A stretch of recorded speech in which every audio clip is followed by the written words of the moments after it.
Dari Utsman ibn Affan berkata, aku mendengar Nabi SAW bersabda, sesiapa yang membaca Bismillahilladzi la yadurru ma'asmihi syai'un fil ardi wala fis sama' wa huwa as-sami'ul alim, yang bermaksud dengan nama Allah yang dengan namanya tidak ada sesuatu pun yang dapat memberikan kemudaratan di bumi maupun di langit.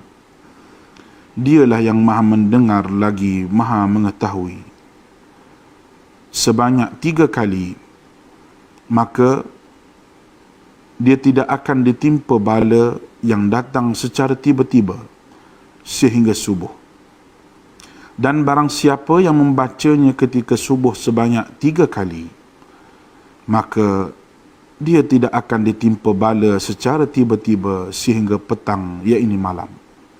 Hadis rawahu Abu Dawud menurut Syekh Syu'ib Al-Arnud. Hadis ini adalah hasan.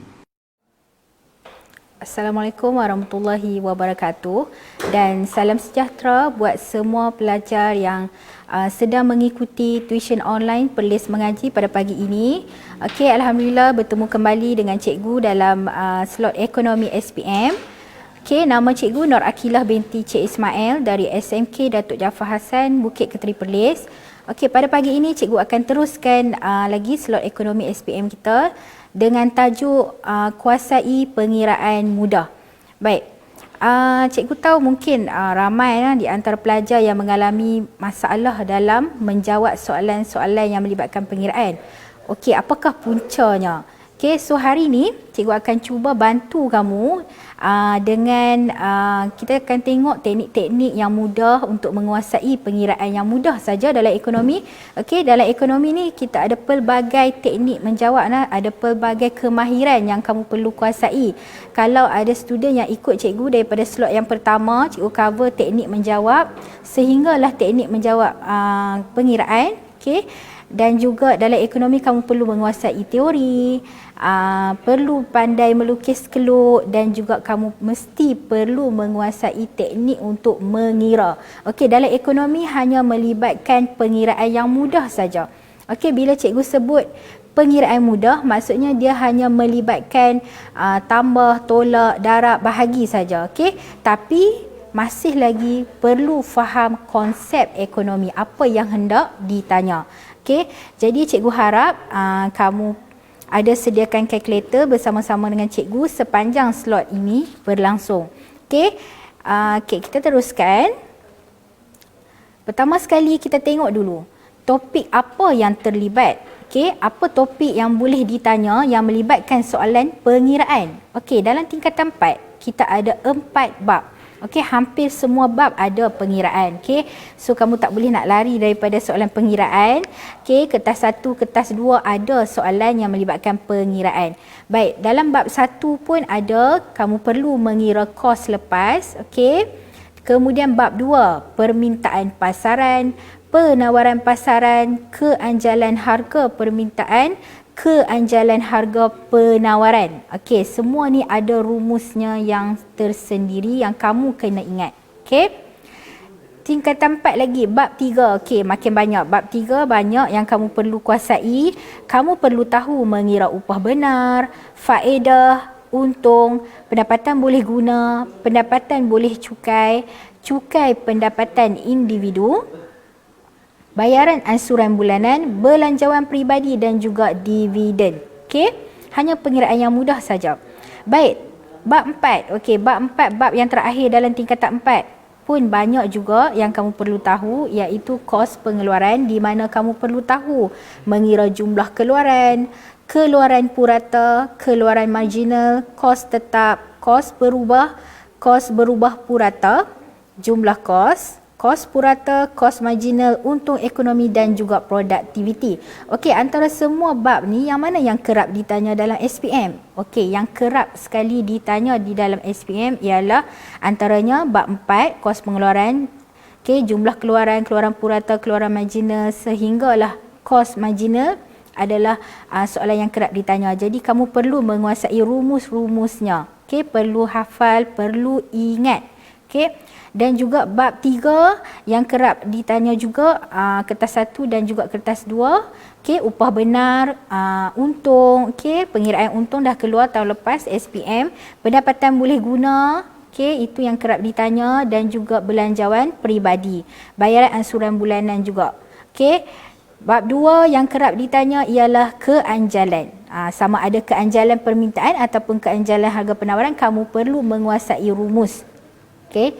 Dan juga kos lepas. Kos lepas ni silibus yang barulah, pun ada ditanya tahun lepas dalam kertas 1 dan juga kertas 2 tak ada, kertas 1. Okey. Baik, jadi secara keseluruhannya, apabila soalan melibatkan pengiraan, yang paling penting sekali kamu kena menguasai rumusnya. Okey, kalau kamu tidak menguasai rumus, kalau kamu tak ingat rumus, macam mana kamu nak jawab soalan pengiraan? Okey, jadi nak tak nak kenalah hafal rumus. Okey, dan untuk pengetahuan kamu, rumus tidak disenaraikan dalam kertas soalan. Okey, kamu perlu ingat sendiri. Baik. Sebelum cikgu tunjukkan contoh-contoh soalan yang melibatkan pengiraan dan bagaimana kita nak kira, bagaimana kita nak jawab soalan-soalan tersebut, ada sedikit panduan umum, okey, untuk kamu menjawab soalan yang melibatkan pengiraan. Yang pertama, mestilah kena baca dan fahamkan soalan. Okey, ada soalan yang dia tidak melibatkan pengiraan, tapi dia suruh kamu baca saja meningkat dan menurun. Okey, tapi ada pelajar yang bila dia tengok data tu, dia kira nak kira aja kan. Okey, so kena baca dan fahamkan kehendak soalan, apa yang soalan nak. Okey, dan juga rujuk markah. Rujuk markah ni penting lah. Tengok markah, bila baca soalan, tengok markah, baru kamu tahu berapa banyak jawapan yang kamu perlu sediakan. Okey, selalunya untuk soalan pengiraan ni 1 markah, 2 markah, 3 markah. Kalau 5 markah pun dia mungkin melibatkan jelaskan. Okey, bila kamu mengira dan kena jelaskan. Itu banyak markah sikit lah, kertas 2. Okey. Dan juga mesti tulis rumus. Okey, setiap soalan pengiraan mesti tulis rumus sebab rumus ada markah. Okey, rumus tu membantu kamu sebagai panduan sebelum mengira. Okey. Kemudian kiralah jawapan kamu menggunakan kalkulator. Tekan kalkulator elok-elok, okey, jangan careless, dan apabila dapat jawapan akhir, pastikan kamu menulis jawapan dengan lengkap dengan unit ataupun RM ataupun kilogram ataupun RM juta, USD dan lain-lain mengikut kehendak soalan. Jangan biarkan jawapan akhir kamu hanya angka sahaja, okey, sebab jawapan yang tidak lengkap akan mengakibatkan kehilangan markah. Jadi sayanglah apabila jawapan akhir kamu salah, kosong dekat jawapan akhir, kamu tak akan dapat markah penuh lah. Kamu hanya dapat markah jalan kira ataupun rumus sahaja. Jadi sayang, okay, sebab careless. Jadi pastikan baca soalan elok-elok dan tulis jawapan dengan lengkap. Okey, sebelum cikgu ke soalan, contoh soalan, kita tengok dulu topik yang melibatkan pengiraan tingkatan 5. Okey, bab 1. Okey, tingkatan 5 ada 2 bab saja. Bab 1 ada pengiraan yang melibatkan cukai langsung, cukai tidak langsung, hasil bukan cukai. Okey, sebelum nak kira, kamu kena tahu dululah jenis-jenis cukai baru boleh kira. Okey. Dan juga bab 2 yang kerap ditanya ialah imbangan pembayaran dan juga kadar pertukaran asing. Kadar pertukaran asing setiap tahun ditanya dalam SPM. Okey, kertas 1 ada, kertas 2 pun ada. Jadi kamu perlu menguasai topik kadar pertukaran asing. Baik. Boleh cikgu nak teruskan? Okey, baik, kita tengok contoh soalan. Okey, contoh soalan kertas 1 ni cikgu ambil daripada SPM 2019, soalan tahun lepas yang melibatkan soalan pengiraan. Okey. Jadi macam mana kita nak kira, soalan tanya jadual mana yang menggambarkan permintaan pasaran. Okey, baca dan fahamkan. Keyword dia di sini, dia suruh kira permintaan pasaran. Okey, dia suruh kira permintaan pasaran. Jadi bagaimana kita nak kira permintaan pasaran? Sebelum kamu nak kira permintaan pasaran, kamu kena faham apa itu permintaan pasaran. Okey, permintaan pasaran diperoleh dengan menjumlahkan secara mendatar. Bila cikgu sebut jumlah, maksudnya kena tambah. Okey, nak tambah apa? Tambah kuantiti yang diminta oleh setiap individu dalam tingkat harga. Okey, ada berapa tingkat harga di sini? Kalau kamu dapat tengok dengan jelas nah, ada 3 tingkat harga. Kita ada RM10, RM20 dan RM30. Jadi itulah tingkat harga yang kamu kena jumlahkan secara mendatar. Okey. Baik, seterusnya apabila kamu dah faham konsep, kita akan mengira permintaan pasaran pada tingkat harga RM10. Cikgu akan kira pada tingkat harga RM10 dulu. Tengok nah. Pada tingkat harga RM10, permintaan ada 3 permintaan di sini, D1, D2 dan juga D3. Pada tingkat harga RM10, kamu ambil pen kamu, letak dekat RM10 ni. Kamu jalan sampai jumpa keluk. Berhenti di sini, buat titik. Di sini ada 2 keluk di atas tingkat harga yang sama, iaitu RM10. Baca dia punya kuantiti di bawah. Berapa? 12 unit. Jadi ada 2 keluk yang jumlahnya sama, kuantiti yang sama. D3 12, D1 pun 12. Cikgu tulis kat sini 12. Kemudian kamu jalan lagi, ada lagi tak keluk? Ada lagi keluk. Jadi buat titik di sini dan baca kuantitinya, iaitu 16. D2 16. D1 12, D3 12, D1 12, D3 12, D2 16. Jumlahkan ketiga-tiga permintaan tersebut. 12 campur 12, 24 campur 16, kamu akan dapat 40 unit permintaan pasaran bagi tingkat harga RM10. Cari di sini yang mana ada 10 unit pada tingkat harga RM10. Kita ada A dan juga B. C salah, D salah. Jadi dah terkeluar dah jawapan dia di situ, tak payah tengok dah. Baik, kita teruskan lagi sebab kita ada 2 jawapan yang kita kena pilih. Kita tengok lagi pada tingkat harga RM20. Buat macam tadi. Pada tingkat harga RM20, ambil pen, letak dekat sini, jalan. Jumpa keluk, berhenti, buat titik. D1, baca kuantiti dia. Kuantiti dia berapa? 2. Ada lagi keluk. Jalan lagi. Jumpa 2 keluk. Di atas tingkat harga yang sama, iaitu D2 dan D3. Baca kuantiti dia, iaitu 8 unit.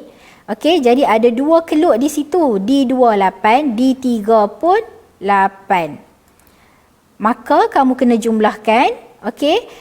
D1 2 unit tambah 8 10 tambah lagi 8 18. Jadi permintaan pasaran bagi tingkat harga RM20 ialah 18 unit. Cari di sini yang mana ada 18. B. So A ni dah salah sebab 10 unit. Jadi jawapan dia ialah B. Jadi kamu tak perlu dah nak kira sampai habis sebab kita dah dapat jawapan. Boleh kalau kamu nak kira sampai habis kan, kita nak test tengok betul ke tak. Tengok pada tingkat harga RM30. Ambil pen macam tadi. Jalan. Jumpa keluk, berhenti, buat titik. Berapa kuantiti dia? 5. So D2 ialah 5. Jalan lagi, jumpa titik yang ketiga, D3. Kuantiti dia ialah 6. So 6 tambah 5, 11. Jadi betul lah kat sini 11. Kenapa tak ada satu keluk lagi? Tak ada satu keluk sebab tiada permintaan pada D1. Jadi 2 keluk saja, 2 permintaan saja yang terlibat. Baik, itu cara untuk menjawab kertas 1. Baik, kita teruskan lagi. Kita tengok soalan yang seterusnya. Baik, contoh soalan kertas 1 lagi, SPM 2019. Jadual 1 menunjukkan hubungan antara tingkat harga dengan kuantiti ayam diminta dalam kilogram. Baik, ni jadual. Jika harga meningkat daripada RM6 kepada RM12, berapakah nilai keanjalan harga permintaan? Keyword dia di sini, dia suruh kira keanjalan harga permintaan. Jadi apakah rumusnya? Kena ingat rumus baru boleh kira. Okey. Jadi apa rumus dia?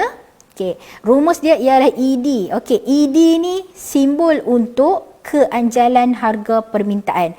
Kalau keanjalan harga penawaran, dia akan jadi ES. Kita tukar dekat situ saja. Yang lain sama. Okey. So, rumus dia ialah ED sama dengan Q1 tolak Q0 bahagi Q0 darab 100 bahagi besar P1 tolak P0 bahagi P0 darab 100. Okey, apa dia Q1 Q0 ni? Kita ulang kaji balik. Okey, ingatkan balik. Q1 itu ialah kuantiti baru. Q0 kuantiti asal. P1 ialah harga baru dan juga P0 ialah harga asal. Okey, kita dah tahu rumus, sekarang kita kena keluarkan maklumat tu sebab sekejap lagi kita nak gantikan dalam rumus. Okey, yang mana satu harga asal, yang mana satu harga baru? Daripada, okey, harga meningkat daripada RM6. Daripada ni ialah asal, RM6. Jadi kamu ambil pen kamu tu, tulis dalam soalan. Okey, tulis dekat jadual. RM6 ni ialah P0. Kita labelkan harga asal sebagai P0. Okey, apabila RM6 ialah P0, kuantiti akan ikut dia sekali. Ikut macam mana? Kalau sini P0 bermakna kuantitinya 30 kg ni ialah Q0. Ialah kuantiti asalnya. Okey, senang saja. Kemudian, apabila harga meningkat daripada RM6 kepada 12. Okey, kepada 12. 12 ni ialah harga, ya, harga baru. Jadi bila harga baru kita label dia sebagai P1.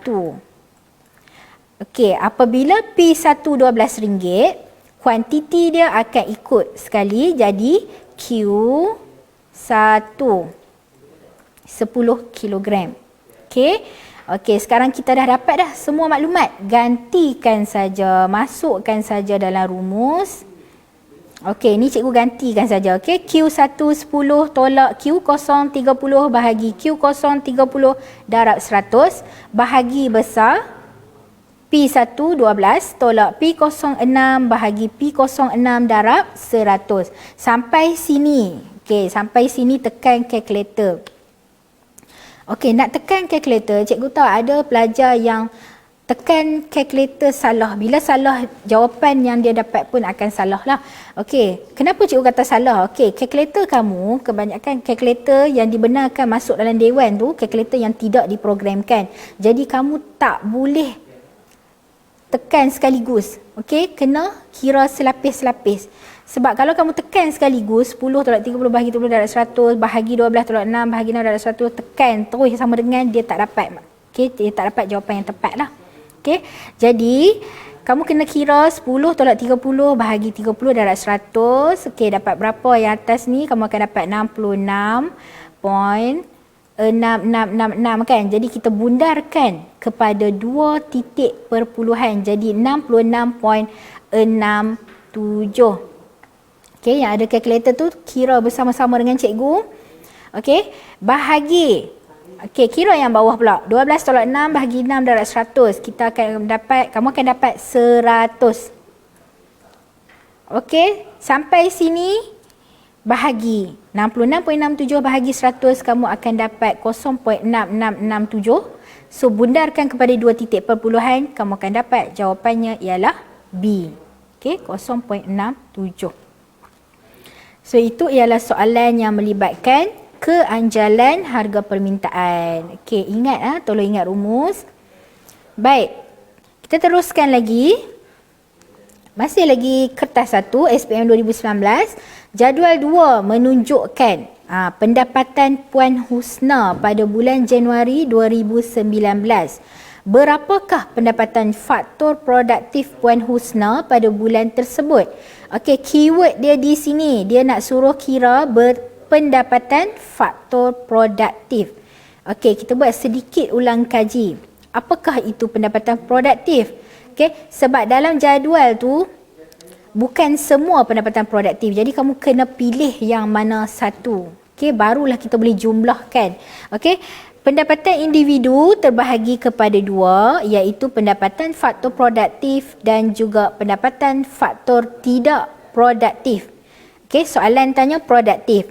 Faktor yang produktif ni ialah faktor pengeluaran, iaitu yang terdiri daripada pemilik tanah, buruh, modal dan juga usahawan. So faktor pengeluaran ni menerima ganjaran yang produktif, dalam bentuk sewa, upah, faedah dan untung. Dan kalau dia ada buat pelaburan, dia akan dapat dividen. So itu adalah pendapatan-pendapatan yang produktif. Maksudnya yang terlibat dalam aktiviti pengeluaran, yang kena bekerja baru dapat duit. Yang kena ada bangunan yang boleh disewakan, yang kena ada premis, kena ada rumah, yang kena ada tanah untuk disewakan, barulah dia dapat pendapatan yang produktif. Seterusnya, pendapatan yang tidak produktif. Tidak produktif ni untuk mereka yang tidak memberi apa-apa sumbangan pun dalam ekonomi, tapi dia dapat duit.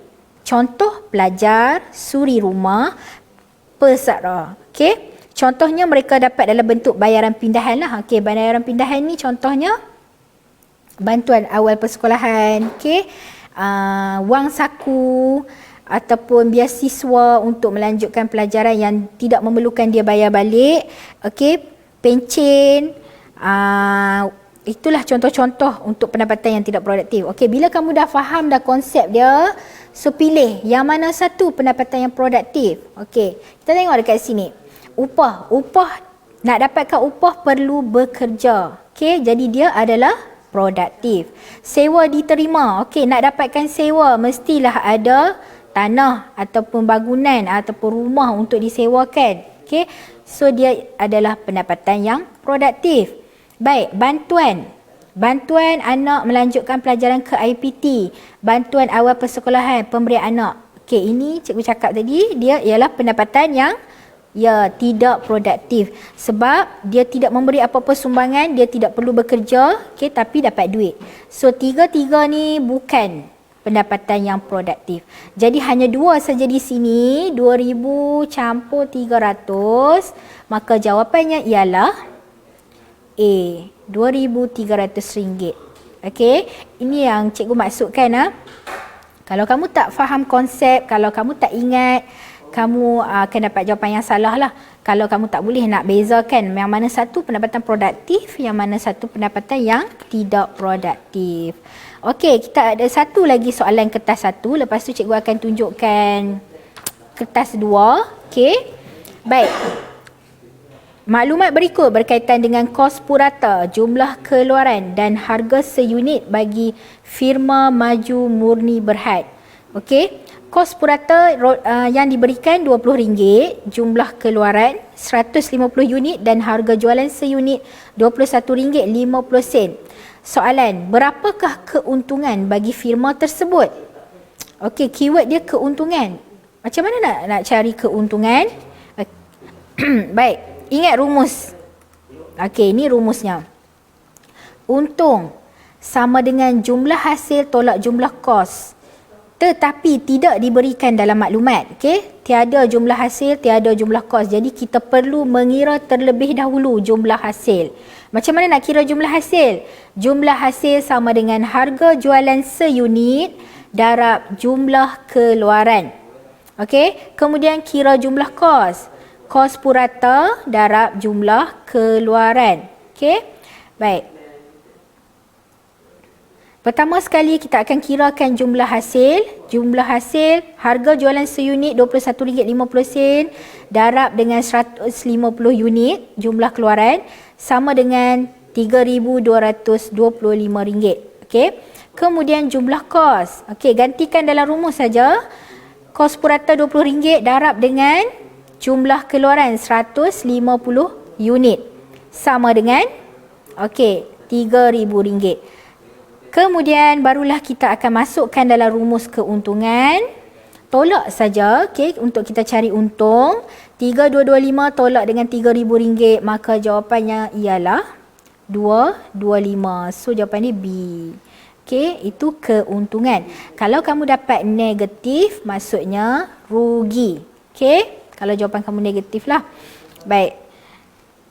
Seterusnya, okey, kita masuk kertas 2. Okey, kertas 2 SPM 2018 soalan kadar pertukaran asing. Okey, macam cikgu cakap tadi, KPA, kadar pertukaran asing ataupun KPA setiap tahun ada dalam soalan SPM. Sama ada kertas 1 ataupun kertas 2 lah. Okey. Baik. Mungkin ada pelajar yang masih belum sampai lagi lah. Mungkin ada guru yang masih lagi belum sampai lagi kepada silibus yang terakhir ni, KPA. Okey, tak apa. Kita belajar sama-sama. Okey, maklumat berikut menunjukkan perubahan kadar pertukaran asing antara ringgit Malaysia berbanding $1 Amerika Syarikat ataupun USD bagi tempoh 6 Januari sehingga 3 Februari 2018. Okey, pertama sekali kamu kena faham apa itu KPA. KPA ataupun kadar pertukaran asing ialah harga mata wang sesebuah negara yang dinyatakan dalam nilai mata wang asing. Okey, kita nak tengok kadar pertukaran asing antara ringgit Malaysia dan USD berapa. Okey, itulah kadar pertukaran asing. Kita nak tahu apabila kita convert, kita tukarkan nilai mata wang negara kita, okey, Malaysia, ringgit Malaysia, ke negara lain berapa. Itulah kadar pertukaran asing. Okey. Dan kamu perlu faham sumber maklumat ni. Okey, dalam jadual ni dia bagi maklumat ni untuk tempoh 6 Januari sehingga 3 Februari. Okey. Okey, cikgu harap kamu dapat tengok dengan jelas di sini. Kita baca ringgit Malaysia per dolar Amerika Syarikat iaitu USD. Okey, di sebelah sini ialah ringgit Malaysia. Okey, yang di bawah ni ialah tarikh ataupun tempoh. Maksudnya KPA ni dia ada naik turun. Okey, dia tak tetap. Okey, dia ada naik turun dia. Okey, jadi sekejap lagi kita akan bacalah jadual ni mengikut tempoh. Okey, soalan tanya, berapakah kadar pertukaran asing pada 8 Januari 2018? Satu markah sahaja. Okey, kalau kamu tengok di sini satu markah saja, maksudnya dia tiada melibatkan pengiraan. Terus saja tulis jawapan. Jawapan di mana? Di dalam sumber maklumat ni. Okey, sebab tu cikgu kata kamu kena faham dan kamu kena pandai baca maklumat. Sebab jawapan ada di dalam sumber maklumat yang diberi. Okey, soalan tanya berapa kadar pertukaran asing pada 8 Januari? Okey, kita tengok di sini di mana 8 Januari? Okey, di sini 8 Januari.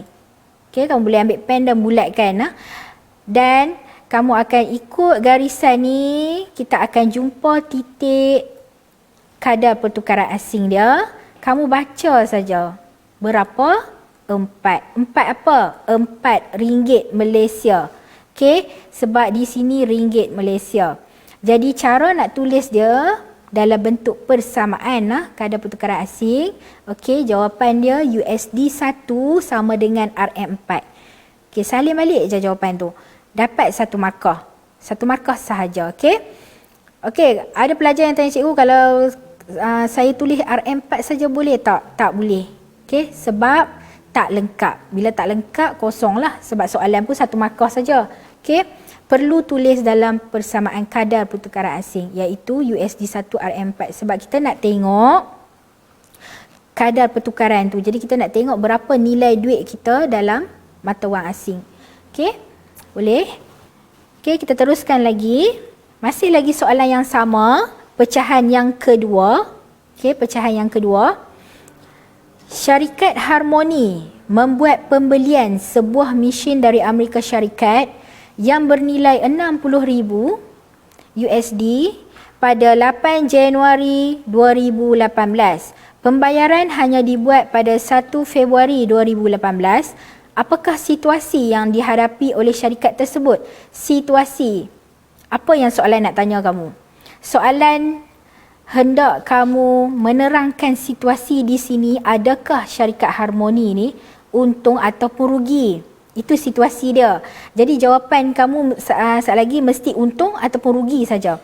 Jadi kamu nak tahu untung atau rugi, sebelum nak tahu situasi tu, kita perlulah membuat pengiraan. Okey? Dan juga soalan dia jelaskan. Okey, jelaskan.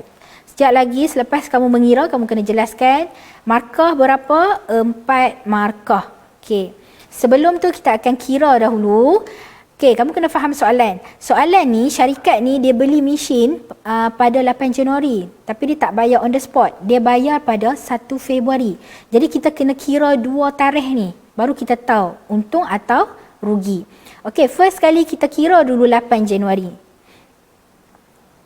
Okey, 8 Januari. Pertama sekali tulis dulu persamaan kadar pertukaran asing. Barulah sekejap lagi kita nak tukar ke ringgit Malaysia. Okey. So tengok balik jadual tadi berapa 8 Januari di sini kadar pertukaran asing dia ialah 4 kan. Okey, tadi kita dah tengok 4. Jadi kamu tulis persamaannya. Kemudian barulah kita akan convertkan USD 60,000 ke dalam ringgit Malaysia. 1 USD sama dengan 4 ringgit. Berapakah USD 60,000 dalam sebutan ringgit Malaysia? Jadi kena darab. Okey, kena darab. USD 60,000 darab dengan 4 ringgit Malaysia bahagi USD 1. Okey, bila bahagi USD 1 dia akan dapat balik jawapan tu lah. So kamu darab, kamu tekan je kalkulator 60,000 darab 4, kamu akan dapat RM 240,000 satu markah di sini. Okey, untuk 8 Januari. Okey, 8 Januari nilai mesin tersebut dalam ringgit Malaysia ialah RM240,000. RM wajib tulis sebab kita nak convert. Okey, kita nak tunjukkan kita dah convert, kita dah tukarkan dah dalam ringgit Malaysia. Wajib tulis. Kalau tiada RM, kosong. Okey? Baik. Kemudian kita kira pula untuk 1 Februari. Okey, dia bayar pada 1 Februari. Sebelum tu, tulis persamaan. Tengok berapa. Okey, 1 Februari di sini. Kita nak tengok berapa kadar pertukaran asing pada 1 Februari. Adakah masih sama? Tidak. Okey, nampak nilai duit kita sudah meningkat. Okey, RM3.90. Jadi persamaan yang baru USD 1 sama dengan RM3.90. Sebab apa cikgu kata ringgit Malaysia sudah meningkat di sini?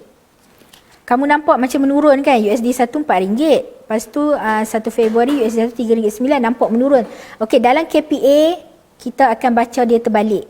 Kalau kamu tengok dia menurun, sebenarnya nilai duit kita meningkat. Okey, ringgit Malaysia kita telah meningkat. Okey, bila ringgit Malaysia meningkat, okey, kita tengok apa jadi dekat harga mesin tadi. Asalnya 240,000.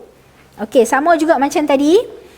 USD 60,000 tadi kita darab dengan RM3.90 lah, persamaan yang baru, kadar yang baru. Bahagi dengan USD 1. So darab je, tekan kalkulator, kamu akan dapat harga baru RM234,000 Malaysia satu markah. Okey. So kamu nampak di sini nah. Nampak di sini adakah kita untung atau rugi? Okey. Cari perbezaan. Okey, perbezaannya di sini kamu tolak 240,000 tadi, tolak dengan 234,000, kamu akan dapat RM6,000. Jawapan yang positif, maka kita dapat untung. Okey, jadi satu markah. So situasinya di sini untunglah satu markah. Sebanyak berapa? 6,000. Okey, kalau dia bayar pada 8 Januari, dia perlu bayar 240,000. Tapi apabila dia bayar pada 1 Februari, dia jimat RM6,000 sebab kadar pertukaran asing telah berubah. Okey, ringgit Malaysia telah meningkat. Okey, apabila soalan jelaskan, kamu perlu tulis dalam jawapan yang lengkap. Okey, setiap pengiraan ada markah, kemudian kita jelaskan, okey, syarikat Harmoni akan untung satu markah sebanyak RM6,000 kerana harga mesin dalam RM telah turun ataupun murah. Okey, syarikat boleh membayar pada harga yang lebih murah iaitu RM234,000 berbanding pada 1 Januari syarikat perlu membayar RM240,000. Okey, hal ini disebabkan nilai RM meningkat atau USD jatuh. Salah satu sajalah. Okey. Kamu tengok di sini nah. Nilai dan harga, dua perkara yang berbeza. Okey. Jika kamu nak menceritakan ringgit Malaysia kita meningkat, kamu perlu meletakkan nilai ni. Jika kamu kata harga RM meningkat, okey, memang salah. Okey, salah. Sebab tak sama.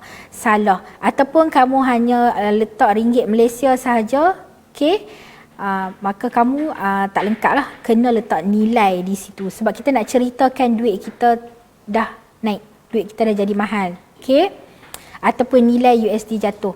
So dalam penjelasan kamu tu kena lengkap lah dengan perkataan-perkataan ni, harga, RM, nilai, USD, itu yang perlu kamu titik beratkan. Okay? Kerana kalau tak, jawapan boleh tak lengkap dan juga boleh kurang markah lah, tak dapat markah penuh. Jadi calon ni dapat 7 markah tapi maksimum 4 markah sajalah ikut soalan. Okey, jadi senang saja. Sebenarnya kadar pertukaran asing ni senang kalau kamu faham konsep dan juga faham bagaimana kita nak kira dia dalam ringgit Malaysia tadi. Okey? Okey, boleh? Okey, kita teruskan lagi contoh yang terakhir untuk kertas 2. Okey. Soalan ni soalan kos pengeluaran. Okey, kos pengeluaran memang setiap tahun ada soalannya. Okey. Maklumat di bawah menunjukkan kos pengeluaran sebuah firma. Untuk menghasilkan output sebanyak 40 unit, kos pengeluaran yang ditanggung ialah RM280. Apabila firma menambah output menjadi 50 unit, kos pengeluaran meningkat sebanyak 20%.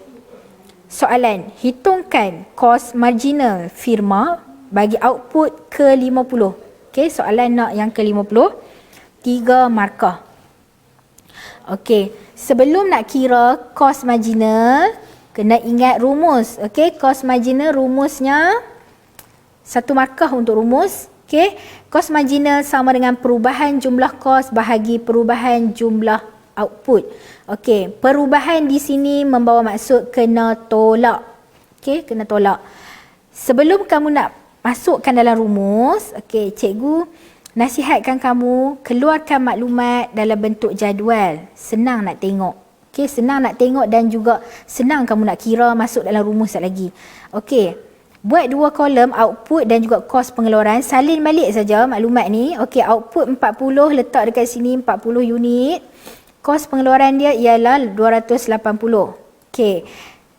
Apabila firma menambah output 50, kos pengeluaran meningkat sebanyak 20%. Dia tidak menyatakan terus kos dia berapa. Kamu kena kira terlebih dahulu. Okey, bagaimana nak kira? 20% darab RM280 tadi. Jadi kita akan dapat RM56. RM56 ni membawa maksud berlaku peningkatan sebanyak 56. Bila dia kata meningkat, kena tambah. Okey, kalau soalan kata menurun, kena tolak. Okey, so kena faham yang tu.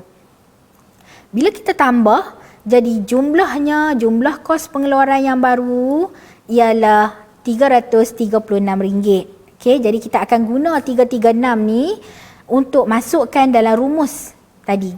Okey? Baik, sekarang kita gantikan saja, masukkan saja dalam rumus. Okey, tadi cikgu kata perubahan kena tolak. Nak tolak yang macam mana? Okey, kita tengok soalan tanya unit yang ke-50. Jadi kena mula dengan 50 lah. So, jumlah kos untuk 50 unit 336, tolak saja kawan dia ke atas. Kawan dia ke atas 280. Okey, tolak. Kemudian perubahan jumlah output, tengok dekat output, mula dengan 50 sebab soalan nak unit ke-50. Okey, tolak saja kawan dia ke atas 40 unit. Tekan kalkulator, kamu akan dapat jawapan akhir RM5.60. Okey, tengok nah. Di sini wajib ada RM. Sebab soalan kos. Kos mesti RM dan sen. Okey. Kalau kamu tak tulis RM, kamu takkan dapat markah untuk jawapan akhir. Kamu hanya akan dapat markah jalan kira dan juga rumus sahaja. Bergantung kepada markah. Okey, jadi sayanglah sebab kamu dah kira panjang-panjang, tiba-tiba jawapan akhir kamu salah disebabkan tak tulis RM sahaja. Jadi sayang. Jadi tolong jangan careless, okey? Tulis elok-elok. Kalau soalan kata keluaran, keluaran, jawapan akhir kamu mesti dalam unit sebab keluaran. Keluaran dengan kos benda yang berbeza. Okey, berbeza. Jadi kamu kena tengok soalan kos RM, keluaran unit. Okey? Baik. itu saja untuk hari ini. Dah habis dah. Okey, slot cikgu. Okey, sebelum cikgu akhiri slot cikgu, cikgu ingin mengucapkan ribuan terima kasih kepada semua pelajar yang mengikuti slot cikgu daripada mula sampai habis. Terima kasih, dan juga cikgu doakan semua pelajar calon-calon SPM tahun 2020 okey, akan memperoleh keputusan yang cemerlang dalam semua subjek, khususnya subjek ekonomi. Okey, dan teruskan belajar walaupun kita dah nak masuk sekolah. Okey, selamat kembali ke sekolah kepada semua calon-calon SPM tahun 2020. Okey, teruskan belajar, jangan berputus asa. InsyaAllah jika ada lagi peluang bersama dengan Perlis Mengaji, insyaAllah kita akan teruskan lagi. Okey, dan cikgu ingin mohon maaf jika ada salah silap bicara sepanjang cikgu mengelolakan slot ekonomi SPM. Okey. Dan terima kasih kepada semua kru-kru yang terlibat pada pagi ini. InsyaAllah kita akan jumpa lagi. Terima kasih. Assalamualaikum warahmatullahi wabarakatuh.